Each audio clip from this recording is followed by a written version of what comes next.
할렐루야. 주님께서 저들과 함께 하십니다. 오늘 말씀 마태복음 5장 7절 한 절입니다. 마태복음 5장 7절.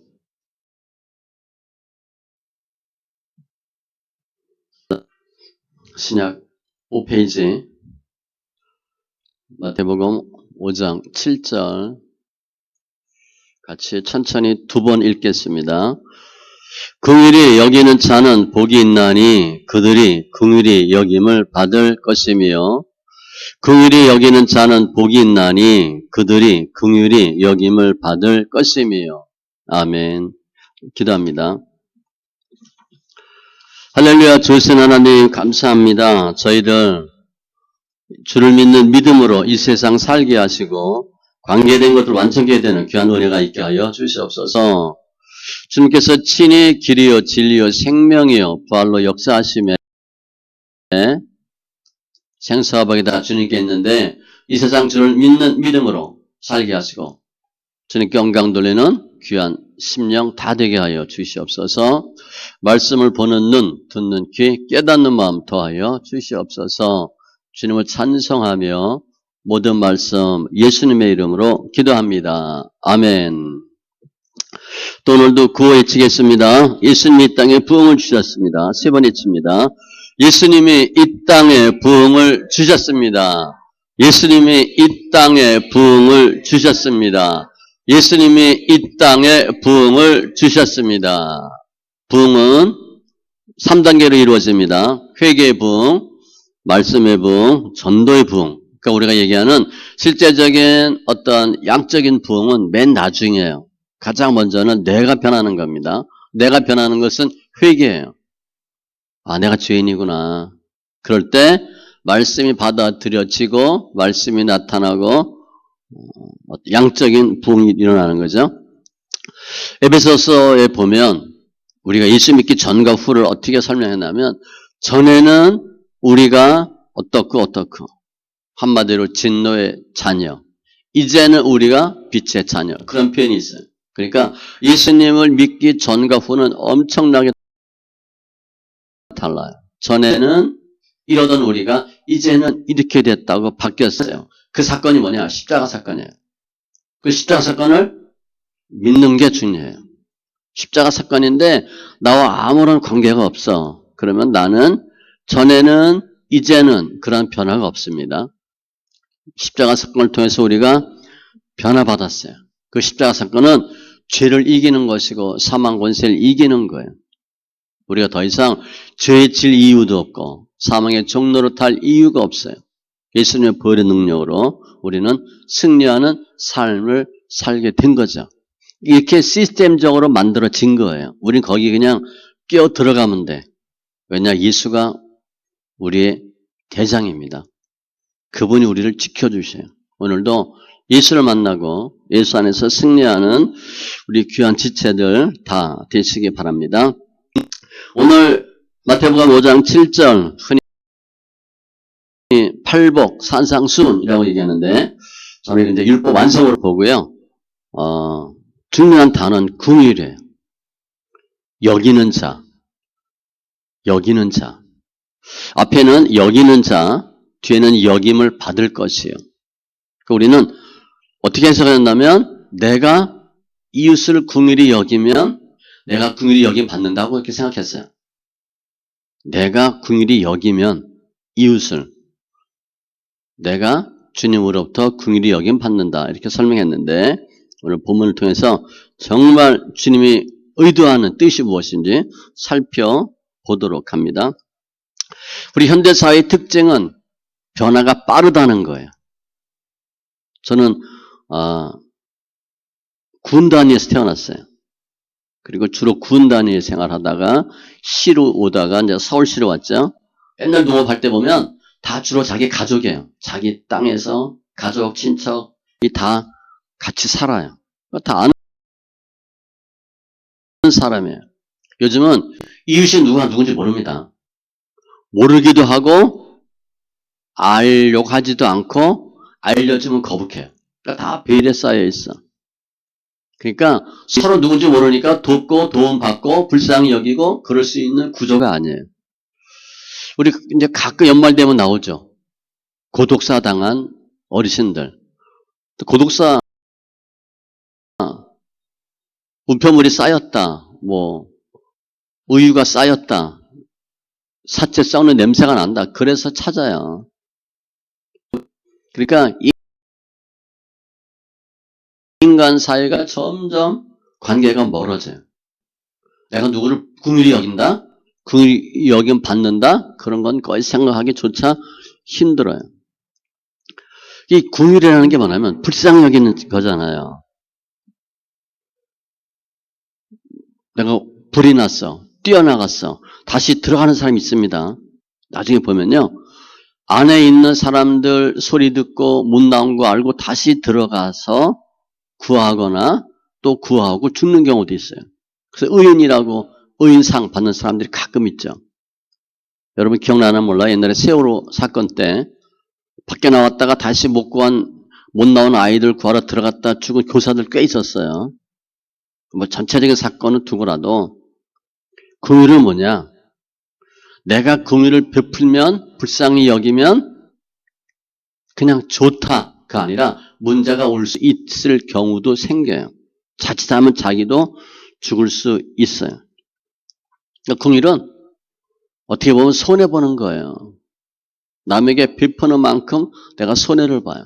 근데 그 손해가 생명에까지 연결될 수도 있다는 거죠. 그러면 주위에서 지금 현대 사회가 긍휼을 원하는 사회예요? 긍휼을 베푸는 사회예요? 그렇지 않아요. 긍휼을 받기도 싫고 긍휼히 여기지도 않아요. 그러니까 이기적인 사회가 되어버렸어요. 그러니까 긍휼이란 단어 자체가 현대적으로 볼 땐 안 맞는 단어예요.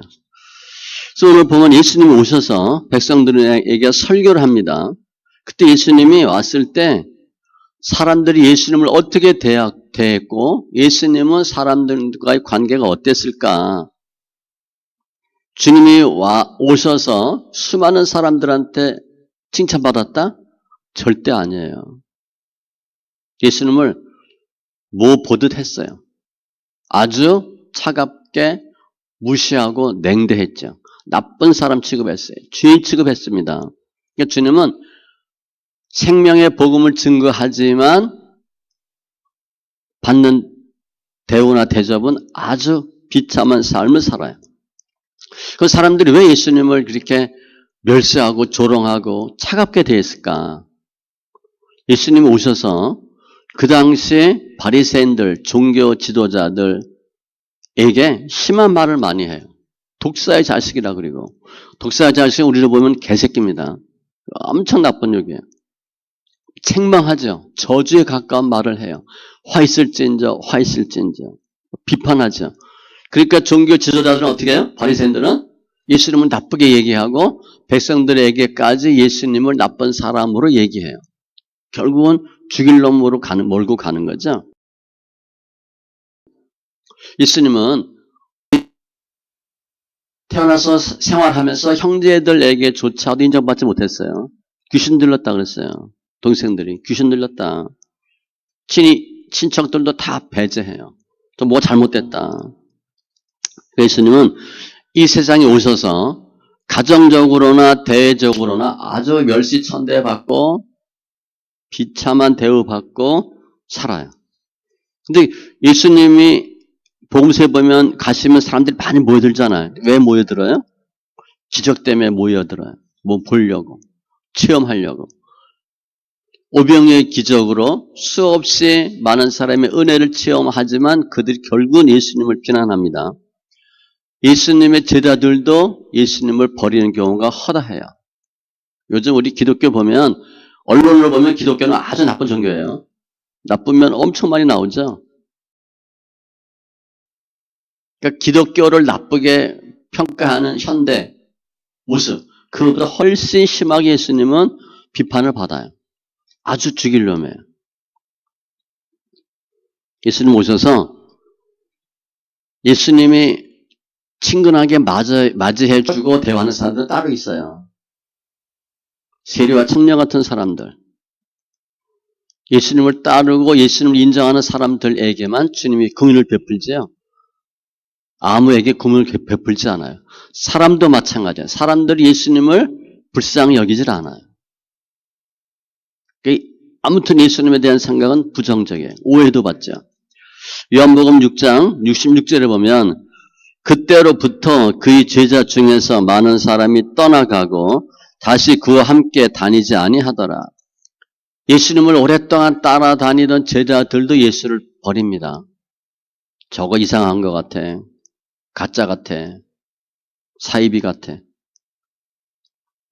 근데 예수님은 내가 몇 명을 구하고 내가 죽는다. 그러면 이해가 되는데 온 인류를 구하기 위해서 내가 십자가에서 죽는다. 그 사람들 어떻게 받아들이겠어요? 말도 안 되는 소리지. 실제 예수님이 수백 명, 수천 명을 살렸어. 그러면 영웅이 돼요. 계속 기록에 남아. 그런데 온 인류를 살리기 위해서 내가 십자가를 진다. 욕 그야말로 바가지로 먹는 거예요. 예수님을 따르는 사람들도 시간이 지나면서 점점 예수를 멀리해요. 예수님은 이 세상에 오셔서 전혀 대우받지 못하고 십자가에서 비참하게 죽어요. 그러면 처음에 하나님이 인간을 창조할 때 어떻게 창조했을까? 예수님의 속성은 하나님의 속성은 긍휼이 많아요. 긍휼이 풍성한 분이에요. 하나님처럼 긍휼한 분이 없어요. 그러니까 하나님이 인간을 만들 때 인간에게 어떤 마음을 줘요? 긍휼히 여기는 마음을 줘요. 그러니까 그 마음을 갖고 창조돼요. 그러니까 멋지게 창조되죠. 보시기에 심히 아름다웠더라. 그러니까 인간은 창조되어서 긍휼한 마음을 갖고 생활해요. 천사가 사람들을 흠모했다고 돼 있어요. 그러니까 하나님, 천사 이런 과정이었는데 사람이 만들어지고 사람에게 영혼을 주고 영을 주고 사람에게 엄청난 하나님 속성을 줘요. 그래서 사람은 계속 천사의 시비거리가 됩니다. 천사가 계속 사람을 싫어하게 돼요. 근데 그런 과정이 나중에 나오고 그게 사탄이죠. 근데 이렇게 창조된 사람이 긍휼의 마음을 갖고 살아요. 하나님과 너무 관계가 좋아요. 그런데 어느 순간 만족하지 않죠. 하나님이 조금 싫은 거야. 감사함이 없어. 아닌 것 같아. 그리고 내가 잘해서 잘하는 것 같아. 교만한 마음이 들어와요. 죄성이 들어오죠. 그러고 나면 하나님이 허락한 긍휼을 싫어하게 돼요. 내 안에 있는 긍휼이 빠지는 거예요. 내가 스스로 하나님 없이도 살 수 있다고 생각을 하죠. 그게 타락이에요. 그리고 예단 동산에서 쫓겨납니다. 그래서 사람에게 있던 긍휼이 없어져요. 긍휼히 여기는 마음이 있어야 되는데 그런 마음 없이 살아가는 거예요. 하나님이 만든 모든 세상은 긍휼이 풍성했는데 사람들끼리 사는 세상은 긍휼이 없어져요. 잔인해져요. 아주 포악하고 잔인한 그러한 어떤 존재가 돼버려요. 얼마나 많은 사람들이 전쟁을 일으키고 전쟁으로 죽어요. 지금도 전쟁 1년 이상 하잖아요. 수십만 이상 죽겠죠. 전 세계에 있는 모든 무기들이 다 지금 동원돼요. 북한은 러시아 용병도 파견하잖아요. 군수물자 미국이나 유럽에서 다 대주고 있고 싸우는 거예요. 인간이 타락하고 나서 사람 마음에 있던 긍휼이 없어져 버려요. 순식간에 긍휼이 없어져 버려요. 그러면 긍휼이 없는 존재, 짐승 같은 존재가 돼요. 그러니까 아주 무서운 존재. 제가 몇 번 얘기하잖아요. 맹수보다 무서운 게 사람이라고. 맹수한테 물려 죽은 사람이 얼마 되겠어요? 사람에게 죽은 사람이 훨씬 많아요. 타락한 인간은 긍휼이라고는 전혀 없는 잔인한 존재가 돼버려요. 그런데 예수님 이 땅에 오시잖아요. 왜 오셨을까? 주님이 지옥에서 오신 게 아니에요. 천국에서 오셨어요. 하늘나라에 계시다가 오셨어요. 좋은 거 다 버리고 오신 거예요. 죄인들만 살고 있는 긍휼이 없는 사람들이 있는 곳에 예수님이 오셔요. 한마디로 인간을 긍휼히 여기기 위해서 예수님이 하늘에서 천국에서 내려오셔요. 그 외에는 다른 이유가 없어요. 예수님이 대우받기 위해 오셨겠어요? 지구 얼마나 재밌을까? 살아보려고 뭐 한 달 살이 하는 것처럼 오셨겠어요? 전혀 아니에요. 주님은 인간이 긍휼 없이 살아가는 지옥 같은 모습, 결국 지옥 가죠. 그들을 긍휼히 여기셔서 오신 거예요. 다른 이유가 없어요. 인간을 긍휼히 여기기 위해서 오시고 인간을 살리기 위해 오셨다는 걸 알아요? 모르죠. 예수님이 뭐 하시는 분인지도 몰라요. 왜 오셨는 분인지도 몰라요. 근데 예수님의 긍휼은 말로만 하는 긍휼이 아니라 불쌍하다, 힘들겠다 이게 아니라 결국은 목숨을 버리는 정도의 긍휼이죠. 인간을 불쌍히 여기셔서 결국은 죽으시는 거예요. 모든 죄를 담당하고 모든 사망을 담당하고 죽으시는 거예요. 그러니까 예수님의 긍휼은 죽음에까지 이르는 긍휼이에요. 말뿐인 긍휼이 아니고 실제 행함으로 삶 가운데 나타나는 긍휼인데 예수님의 긍휼은 죽는 거예요. 누가 아무리 착하고 정말 불쌍히 여기는 마음이 많다고 이웃을 위해 죽겠어요? 그런 사람이 없어요. 주님만이 우리들을 위해서 죽으실 수 있는 긍휼함을 갖고 오셨어요. 로마서 5장 7절로 8절 의인을 위하여 죽는 자가 쉽지 않고 선인을 위하여 용감히 죽는 자가 혹 있거니와 가끔 있어요. 내가 당신 각하에게 목숨을 바치겠다. 그런 경우 있죠. 우리가 아직 죄인 되었을 때에 그리스도께서 우리를 위하여 죽으심으로 하나님께서 우리에 대한 자기의 사랑을 확증하셨느니라. 사람이 다른 사람을 위해 죽을 일이 별로 없어요. 예전에 전두환 그때 있었으니까 전두환 쓰리허 있었어요. 쓰리허. 목숨 거는 충성된 사람들. 누구 3명. 내가 각하에게 목숨을 바치겠습니다. 간혹 그럴 수 있어요. 그런데 우리가 다른 인간이 위해 죽어도 그 사람이 사는 역사는 없어요. 주님은 우리를 살리기 위해서 긍휼히 여기기 위해서 이 세상에 오셨고 죽으신 거예요. 그러니까 예수님의 긍휼을 받아들이면 예수님이 보여요. 예수님을 알게 돼요. 저분이 하나님의 아들이구나. 예수인 것을 알게 되는 모습이 뭐냐? 예수님의 긍휼을 받아들이는 거예요. 예수님의 긍휼을 받아들이면 예수님을 알게 되고 구원받아요. 중요한 단어는 긍휼이에요. 그럼 예수님은 누구신가? 우리를 위해 오셨는데, 긍휼히 여기기 오셨는데 예수님은 어떤 분인가? 전능하신 하나님의 아들이에요. 하나님과 동등해요. 오실 목적은 긍휼히 여기기 위해서 오신 거예요. 그래서 긍휼히 여긴 행위는 뭐냐? 죽으심이에요. 사람이 아무리 이웃을 위해서 긍휼히 여기는 마음이 있어도 죽지 않아요. 내가 죽어도 그 사람 살릴 수 없어요. 그런데 예수님의 긍휼은 신적 긍휼이기 때문에 예수님의 긍휼을 입는 사람은 누구나 다 살아요. 예수님의 긍휼을 받는 사람은 어떤 죄인이라도 언제 죽었을지라도 반드시 다 살아요. 그게 예수님의 신적인 능력이고 예수님의 긍휼은 신적인 긍휼이에요. 우리가 천국 가잖아요. 내가 잘해서 천국 가요? 의로워서 천국 가요? 거룩해서 천국 가요? 아니에요. 내가 하는 건 하나도 없어요. 오직 예수님의 긍휼을 받았냐 안 받았냐가 천국 가냐 못 가냐를 결정하는 거예요.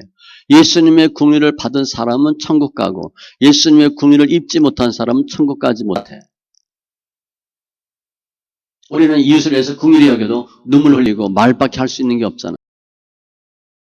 조금 도와주고. 인간의 긍휼과 예수님의 긍휼은 완전히 달라요.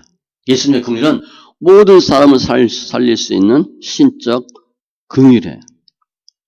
이렇게 예수님이 사람을 살리기 위해서 긍휼히 여기기 위해 오셨는데 사람들은 그 예수를 몰라요. 예수님이 왜 오셨는지 몰라. 예수님이 어떤 궁의를 갖고 오셨는지, 예수님의 궁의이 무엇인지를 몰라요. 그래서 예수님은 우리를 위해서 죽으려고 하셨는데, 사람들은 우리를 위해 죽으려고 하는 예수님을 오해합니다. 요한복음 8장 21절, 22절에 보면 이런 말씀이 있어요. 다시 이르시되 내가 가리니, 주님 하신 말씀이에요. 너희가 나를 찾다가 너희 죄 가운데서 죽겠고 내가 가는 곳에는 너희가 오지 못하리라. 내가 어디 가는데 너희가 못 온대. 하늘나라 천국이죠. 유대인들이 이르되 그가 말하기를 내가 가는 곳에는 너희가 오지 못하리라 하니 그가 자결하려는가? 예수님이 내가 너희를 위해 죽는다 얘기하니까 유대인들은 자살하겠다는 얘기인가? 뉘앙스가 죽겠다는 것 같은데 자살하려고 하나 보다. 예수님은 우리를 위해서 내가 기꺼이 목숨을, 사람들은 자살, 다 비난하고 멸세하고 공격하는 거예요. 조롱하는 거예요. 예수님의 궁일하심을 몰라요. 우리가 내가 사람들과의 관계에서도 남에게 내가 무슨 호의를 계속 베풀어줘. 그런데 저 사람이 모르는 경우 있죠. 내가 잘해주니까 오해하는 거야. 저 사람 다 왜 잘해주지? 돈 빌리려고 하나? 나한테 왜 잘해주지? 무슨 부탁하려고 하나? 우린 그렇게 생각해요. 주님이 죽는다 그러니까 자살하나? 주님의 궁리를 전혀 이해 못하는 거죠. 예수님 어떻게 보는 거예요? 정신병자 취급하는 거예요. 이상한 사람이네. 결국 주님은 십자가에서 죽으시죠. 그래도 사람들은 몰랐어요. 부활하시고 나서 제자들 만나서 자초지정 설명하고 성령 받고 주님의 행적을 쭉 보니까 십자가에서 우리를 위해 죽었구나. 성령의 조명으로 깨닫고 나서 제자들이 알아요. 주님이 우리를 위해 죽으신 거구나. 예수님의 죽으심은 예수님이 죽을 때까지도 아무도 예수님의 죽으심을 인정하거나 받아들이지 못해요. 그 어떤 죽음이에요? 비참한 죽음이에요. 내가 열심히 도와주는데도 내가 도와주는 마음조차도 알아주지 않아. 몰라. 우리 힘들잖아요. 뭐 그래도 우리는 하겠지만 예수님의 죽음은 그러한 비참한 죽음이에요. 그래서 주님이 궁극적으로 왜 인간에게 오셨나? 천국 보좌 다 버리고 오셨나? 긍휼을 베풀기 위해서. 또 긍휼 없이 죽어가는 사람들과 같이 되어서 긍휼을 그들에게 보임으로 그들이 긍휼을 알 수 있도록 하기 위해서 인간의 몸을 입고 오신 거예요. 신이 다 감당하시고 주님은 감당하지 않아도 알아요. 인간이 어떤 고통이 있고 어떤 잔인함이 있는 거 다 알아요. 그렇지만 그들과 같은 모습으로 되어서 그들에게 긍휼을 보여주기 위해 오신 거예요. 히브리서 2장 17절로 18절에 그러므로 그가 범사의 형제들과 같이 되심이 마땅하도다. 이는 하나님의 일에 자비하고 신실한 대제사장이 되어 백성의 죄를 속량하려 하심이라. 그가 시험을 받아 고난을 당하셨은즉 즉 시험받는 자들을 능히 도실 수 있느니라. 주님이 직접 다 몸소 체험하고 겪고 같이 동고동락하기 위해서 오신 거예요. 예수님은 우리 인간이 당하는 고통을 추상적으로 문자적으로 이론적으로 알고 있는 분이 아니에요. 다 알고 계셔요. 그리고 실제 체험하시는 거예요.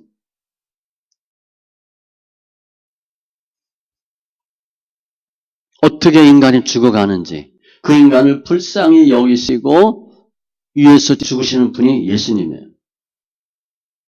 인간이 얼마나 고통당하는지, 질병으로 얼마나 아파하는지, 얼마나 환경 때문에, 상처 때문에 힘들어하는지 그걸 다 보고 알고 깨닫고 나타내는 분이 예수님이에요. 그러니까 예수님의 긍휼은 뭐 왕궁에서, 궁전에서 아 힘들겠구나, 배고프겠구나, 안타깝다 그런 긍휼이 아니에요. 실제적으로 다 아파하는, 함께 아파하는 긍휼이에요. 그러니까 긍휼의 최고점은 뭐냐?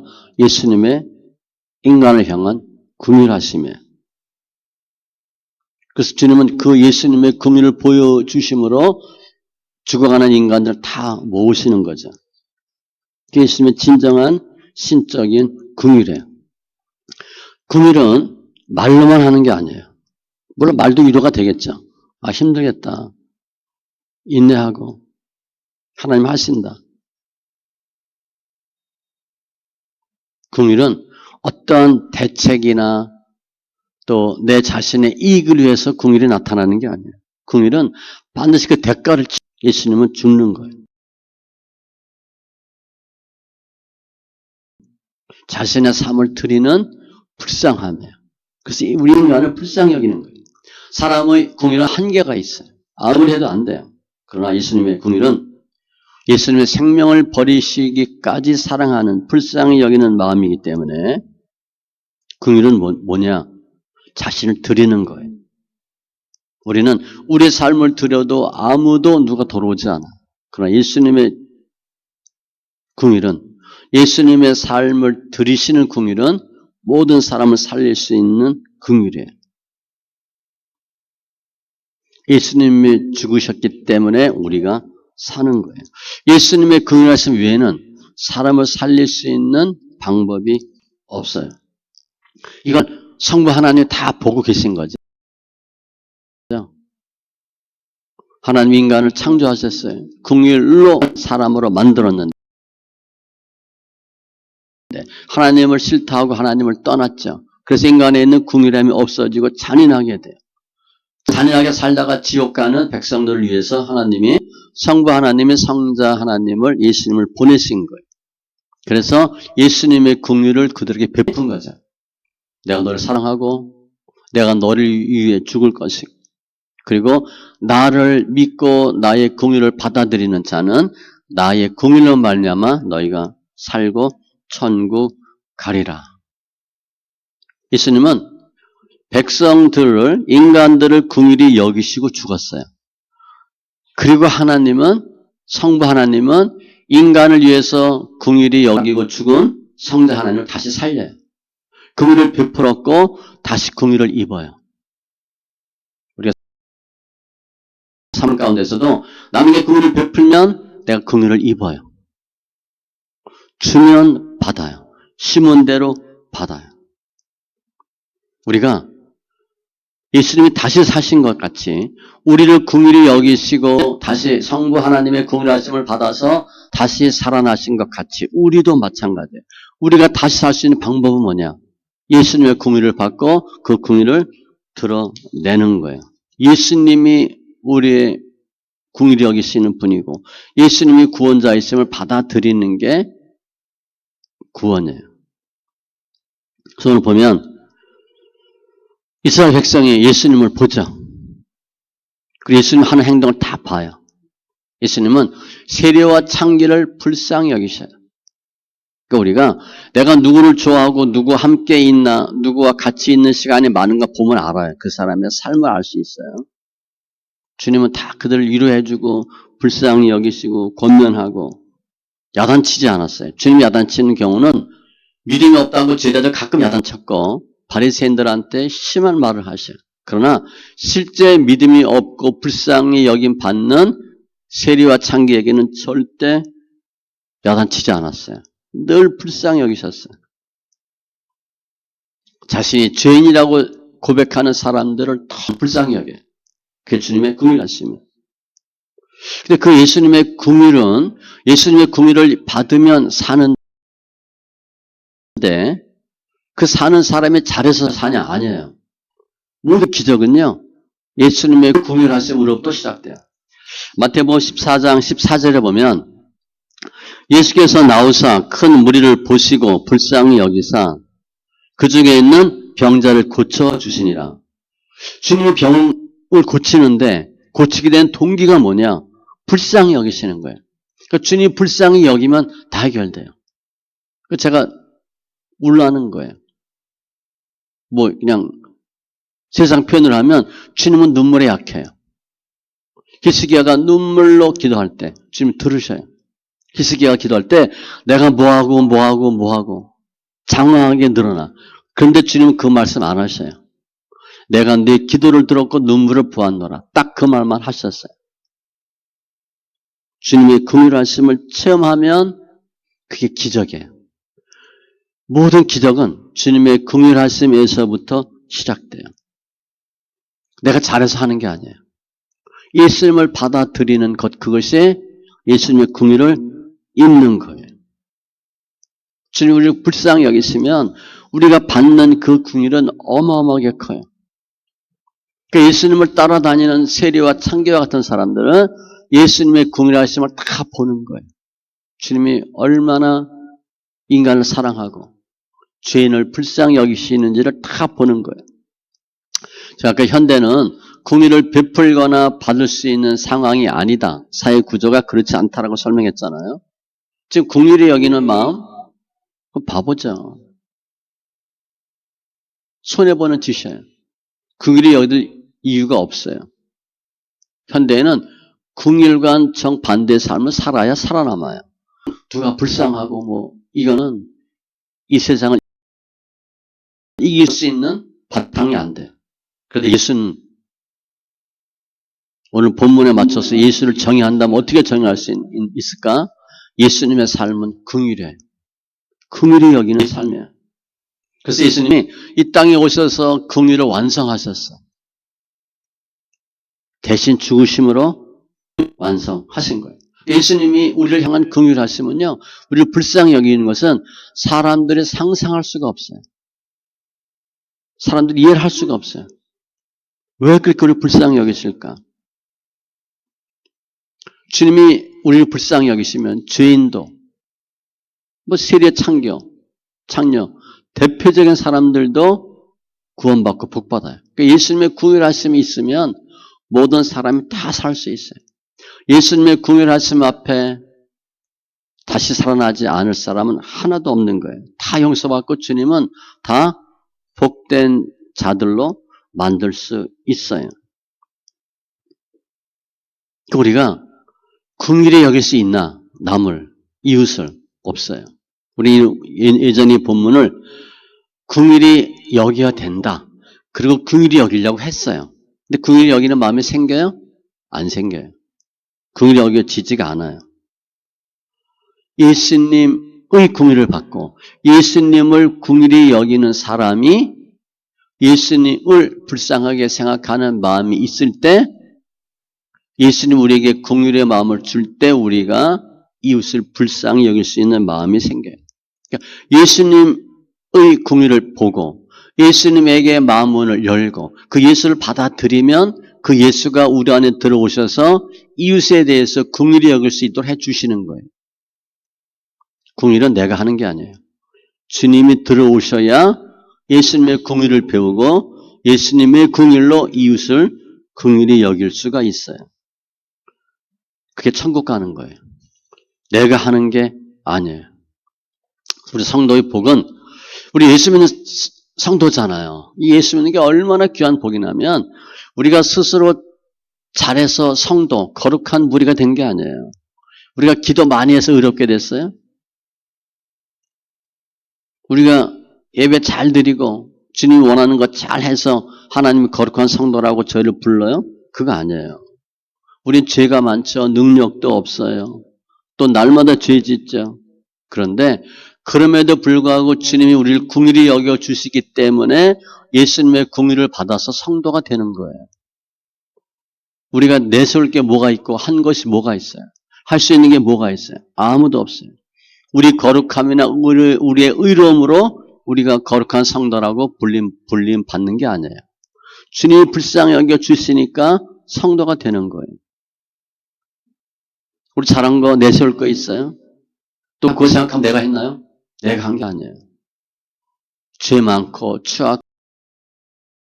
추악하고 잔인하고 강팍하고 그런데 예수님의 긍휼하심을 우리가 무한히 받았기 때문에 예수님의 긍휼의 옷을 입고 긍휼의 공기를 마시고 긍휼의 삶을 살고 긍휼의 밥을 먹는 거예요. 다 주님이 우리 불쌍히 여기셔서 우리가 예수 앞에 나온 것이고 예수를 믿는 자 된 거예요. 그래서 주님 우리를 불쌍히 여기셔서 성도라고 불러주는 거예요. 내가 뭘 잘해서 성도가 되는 게 아니에요. 다 주님의 긍휼하심이에요. 그래서 우리가 성도가 성도되면 우리에게 있지 않아요. 내가 열심히 해서 거룩해지지 않아요. 주님의 긍휼하심으로만 거룩해질 수 있어요. 그 예수님의 긍휼을 받는 우리가 거룩해지고 천국 가고 구원받고 죄사함 받아요. 예수님의 긍휼이 없으면 우리가 아무리 깨끗해지려고 노력하고 아무리 거룩하게 하려고 해도 거룩해지지 않고 깨끗해지지 않아요. 한 발치만큼도 우리의 삶이 성결해지지 않아요. 다 주님 하시는 거예요. 그런데 우리 주위를 보면 괜히 예수님 싫어하는 사람들이 있죠. 예수님 미워하는 사람들이 많아요. 안티크리스찬들이 엄청 많아요. 우리 언론에서 불교 까는 거 봤어요? 언론은 그 짓 안 합니다. 기독교만 까요. 기독교만. 언론은요. 기독교가 빨갱이보다도 싫어. 빨갱이 이상 보듯해요. 그렇게 적대적이야. 그런데 기독교는 이단도 있잖아요. 일반 사람은 기독교와 이단을 잘 구별하지 않아요. 그래서 그냥 기독교 이렇게 하기도 하지만 아무튼 기독교 예수를 엄청 싫어하는 사람들이 무지하게 많아요. 그러니까 예수 관련된 기사만 나오고 무슨 일만 나오면 열받고 흥분하고 크리스찬들을 뭐 보듯이 하고 그런 사람들이 많아요. 교회가 이상한 사입이나 귀신 집단인 것처럼 생각하고 그런데 반면에 어떤 사람들은 교회나 예수님이나 예수 믿는 사람들에 대해서 불쌍히 여긴 사람들이 있어요. 교회에서 성도가 무슨 비리가 있었다. 목사들이 비리가 있었다. 교회가 어떻게 됐다. 그러면 이렇게 얘기하는 사람이 있습니다. 그래서 예수님이 오셨다. 이렇게 얘기하는 사람들이 있어요. 그래도 주님은 그들을 사랑한다. 그렇게 말하는 사람이 있어요. 또 어떤 사람은 그런 기사 보면 열을 내고 얘기하는 거예요. 교회 다니는 성도들, 교회, 목사, 예수 싸잡아서 나쁘게 얘기해요. 즉 예수님에 대해서 쌀쌀맞게 적대감으로 얘기하는 사람들이 있고 예수에 대해서 교회에 대해서 긍휼히 여기는 마음이 있는 사람들이 있어요. 중요한 건 뭐냐? 이들의 결과가 다르다는 거예요. 예수나 교회나 싸잡아서 적대감을 갖는 사람은 다 지옥 가요. 다 지옥 갔어요. 그런데 그래도 예수님이나 교회나 불쌍히 여기는 사람들은 천국 가요. 긍휼히 여기는 마음이에요. 야고보서 2장 13절에 긍휼을 행하지 아니하는 자에게는 잔인하게 긍휼이 없는 심판이 있으리라. 긍휼은 심판을 이기고 자랑하느니라. 내가 긍휼히 여기는 마음이 있으면 예수에 대해서 주님이 심판하지 않아요. 그런데 예수님에 대해서 교회에 대해서 긍휼히 여기지 아니하고 자신의 잣대로 들이대는 사람은 긍휼이 없는 심판이 있어요. 지옥 가는 거예요. 예수님을 욕하고 예수님을 비난했던 모든 사람들은 다 버림받아요. 그러나 자신의 처지가 어떻든 그래도 예수님 편에 서고 예수님을 긍휼히 여기는 사람들은 천국 가요. 지옥 가는 건 돈으로도 못 가요. 이뻐도 못 가요. 다 알잖아, 그죠? 전혀 상관없어요. 우리는 예수 믿는 성도니까 어떠한 마음으로 신앙생활을 해야 되냐. 예수님에 대해서 긍휼히 여기는 마음을 갖고 교회에 대해서 불쌍히 여기는 마음을 갖고 교회 직분자들 성도에 대해서 불쌍히 여기는 마음을 갖고 신앙생활을 하셔야 돼요. 그러니까 우리가 예수님을 긍휼히 여기는 거잖아. 그럼 예수님의 긍휼을 우리가 받아요. 내가 예수님을 긍휼히 여기지 아니하면 긍휼 없는 심판이 있어요. 깜빡한 마음 되고 결국은 지옥 가요. 예수님은 불쌍히 여기시고 교회를 불쌍히 여기고 직분자들을 불쌍히 여기는 것이 신앙생활하는 바른 자세예요. 그렇지 않으면 집사가 무슨 일이 생기고 목사가 일이 생기고 교회가 일이 생기면 눈에 불을 켜고 얘기한다. 그 예수님 반대편에 서는 거거든요. 예수를 긍휼히 여기지 않는 거예요. 그 예수의 긍휼을 못 받아요. 지옥 가는 거예요. 근데 그 긍휼하심이 어디에서 나오냐? 긍휼히 여기는 마음을 어떻게 얻을 수 있나? 가장 좋은 건 예배예요. 예배 때 예수님을 알고 예수님의 긍휼하심을 배우는 거예요. 아, 주님이 그렇게 하셨구나. 예수님 우리를 얼마나 불쌍히 여기셨는지. 그 예수가 너무 불쌍하구나. 정말 예수가 우리를 위해 십자가 죽으셨다. 그게 믿어지면 얼마나 아팠겠어요. 우리 뭐 손에 가시 하나 박혀도 아프잖아요. 혀 잘못 깨물어도 아프잖아요. 혓바늘 돋아도 아프잖아요. 조금만 뭐가 해도 우리는 아프다고 생각하고 힘들다고 말하는데 예수님이 얼마나 힘들었을까는 우리는 전혀 생각하지 않아요. 철이 안 든 거죠. 철 들면 부모가 얼마나 고생했는지 알잖아요. 부모 고생하는 걸 몰라. 철이 안 드는 거예요. 예수님이 얼마나 힘드셨을까. 예수님이 우리를 얼마나 불쌍히 여기셨나. 그 긍휼은 예배를 통해서 가장 잘 알 수 있어요. 예배 집중하면 예수님을 만나요. 오늘의 본문을 보면 예수님의 긍휼하심을 알 수 있고 예수님의 긍휼하심을 내가 알게 되니까 예수의 긍휼하심을 우리가 입어요. 그런데 어떤 경우에도 예수님에 대한 불쌍한 마음이 없어. 그러면 우리는 예수님과 상관이 없는 거예요. 내가 누굴 봤는데 아무런 불쌍한 마음이 없어. 나랑 상관이 없는 거예요. 그런데 불쌍해. 주로 자식들. 자식들이 아닌데 불쌍해. 하나님 엮어준 거예요. 그 긍휼히 여기는 마음이 예배 때 생기는 거예요. 그래서 긍휼히 여기는 마음이 생기면 불쌍하잖아요. 집사도 보면 불쌍하고 권사님도 불쌍하고 사람들 보면 다 불쌍한 거야. 그러면 말도 어떻게 해요? 긍휼히 여기는 말을 해요. 그런데 불쌍히 여기는 마음이 전혀 없어. 흔히 은혜를 못 받았어. 그런 말이 어떻게 돼요? 거칠어지는 말을 해요. 긍휼이 없는 말을 하는 거예요. 예수님과 상관이 없는 말을 하는 거야. 그리고 지옥 가요. 예수님은 정말 그 당시 최고의 죄인들에게 불쌍히 여기셨어요. 그 예수님의 긍휼을 예배 때 가장 잘 우리가 받을 수 있어요. 예배는 말씀과 기도와 찬송과 봉헌이 예배 4대 요소입니다. 그래서 꼭 예배만 드려야 되냐? 그거 아니에요. 내가 기도하다가 찬송하다가 말씀 보다가 봉헌도 마찬가지예요. 주를 섬기다가 예수를 만나요. 긍휼하심을 보고 내가 예수님의 긍휼하심을 입는 거예요.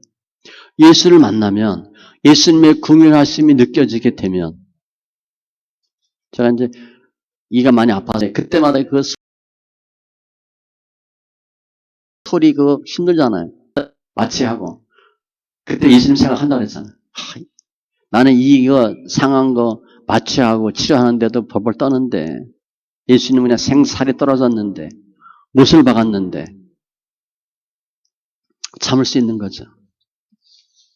내가 예수님의 긍휼을 입으면 예수님의 긍휼로 이웃을 긍휼히 여길 수 있어요. 나의 생각이 바뀌고 행동이 바뀌고 말이 바뀌어요. 예수님의 긍휼을 맛보는 것이 중요해요. 그 예배고 말씀과 기도와 찬송이에요. 내가 예수의 긍휼을 맛보면 그 예수님이 늘 우리를 따라다녀요. 예수님이 늘 우리를 보호하고 지켜주셔요. 내가 예수를 멀리하면 예수 우리를 멀리하는 거예요. 아, 예수님이 얼마나 우리를 사랑하셨는지, 우리를 얼마나 불쌍히 여기셨는지, 예수님이 얼마나 힘든 삶을 사셨는지 그걸 생각하면 예수가 우리를 계속 긍휼로 대해 주시는 거예요. 내가 긍휼을 심고 긍휼을 거두는 거예요. 그럼 우리가 실수할 수 있어요. 실패할 수 있어요. 그래서 주님은 주님의 긍휼하심으로 우리를 계속 도와주시고 우리를 붙잡아 주셔요. 예수님의 긍휼을 입으면 주님이 다윗과 같이 예수님을 보호하시고 인도해 주는 것처럼 우리에게 그렇게 해주셔요. 우리가 누가 불쌍해. 그럼 어떻게 돼? 계속 살피잖아요. 끝까지 도와주려고. 긍휼히 여기는 마음이 없어. 그럼 아무 상관이 없잖아. 무슨 일이 있든 신경 안 써요. 그런데 불쌍해. 그러면 일거수일투족으로 다 관심 갖게 되고 궁금하고 도와주고 싶고 같이 있고 싶고 예수님의 긍휼을 우리가 맛보면 주님이 우리에게 그렇게 해 주시는 거예요. 그럼 나를 통해서 우리 가정에 예수님의 긍휼이 또 퍼지는 거죠. 그래서 오늘 말씀을 이렇게 짧게 구절로 요약해 보면 예수님을 긍휼히 여기면 우리가 예수님을 긍휼히 여기면 우리가 예수님의 큰 긍휼을 입고 우리가 예수님을 긍휼히 여기지 않으면 예수와 상관이 없어. 예수님의 큰 긍휼을 받지 못한다. 우리는 스스로 누구를 긍휼히 여길 수가 없어요. 예수님을 긍휼히 여기면 예수의 긍휼이 우리한테 와요. 그리고 우리가 그 긍휼로 이웃을 긍휼히 여길 수 있어요. 가장 중요한 긍휼의 대상은 예수님이에요. 우리를 가장 긍휼히 여기는 분은 예수님이에요. 그러니까 예수님을 통해서 긍휼이라는 단어와 연관을 지으는 거예요. 예수님께서 우리를 불쌍히 여기셨구나. 예수님이 얼마나 힘드셨을까. 긍휼로 예수를 보면 주님이 우리를 긍휼로 덧입혀 주셔요. 예수 안에서 승리하는 우리 귀한 심령들 다 되시기 바랍니다. 기도합니다. 할렐루야. 좋으신 하나님 감사합니다. 오늘 흔히 말하는 팔복 긍휼에 대해 살펴봤는데 우리는 말씀을 보고 내가 긍휼히 여겨야 된다라고 긍휼이 있었지만 그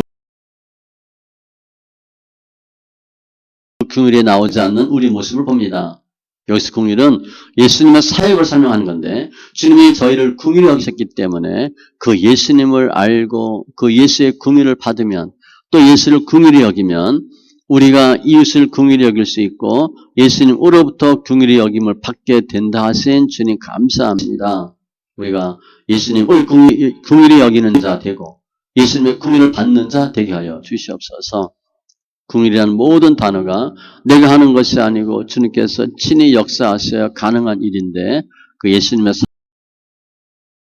사역을 통해서 더 예수를 알게 하시고 예수님을 통해서 긍휼을 알게 하는 귀한 심령들 다 되게 하여 주시옵소서.